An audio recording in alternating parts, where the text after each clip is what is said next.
economic aspect, political aspect, social aspect, a huge.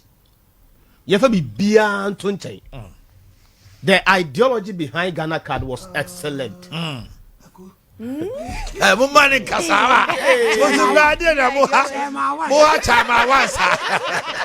PJ Chairman few be a cassa. What I say.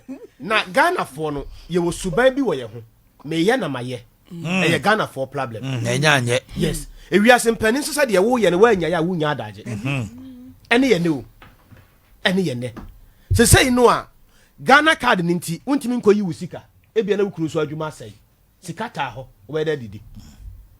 Sika ta ho, so where they did. And so now card be a we and can die 10 minutes, 15 minutes per year, and can we bo wudam on Saka Ghana card no. At the end started July 4th, way back 2011, up to date 2023 on Saka Ghana card. And Chansoni Kotoaba, your vote is your power. So what is the next line of action to you? We need Ghana card. We see Canada Bank and then Kolana Eco School. Ma maybe a business now wo ye no. Wo pesca card ya shame. He say we option bia dan so be run to aban no. Nobody nsi who be be that thousands. Who go you see Canada Bank na no. Na dey abira ban. Ti wo ko wani ma na say wo ba wachi. Ghana for per moto hold too much. Ghana for per moto hold too much. Boss over kaya a sim registration yi ba ye. Ko hwe ti fie no afre. Na mo ko ye hot say ene mane nya kakra ma ba.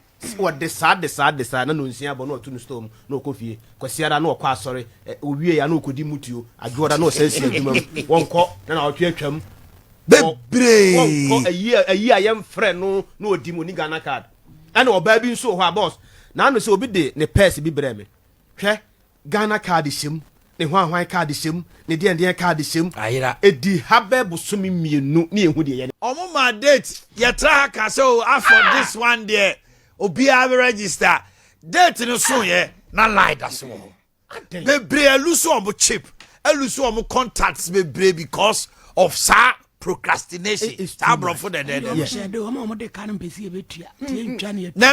ohini mistake aya no omo ye no sa chip na ufi se wo de ka wo so nti untua no MTN wo records as I speak with you omo tie mi nyina Bank of Ghana wo omo din ni bibia every bank so did 10 million or MTN and I would say what chip no ada who be here call commercial bank and now Fidelity and I say Stanbic say okopebosiano ubo dinwa ebe show say you are not credit worthy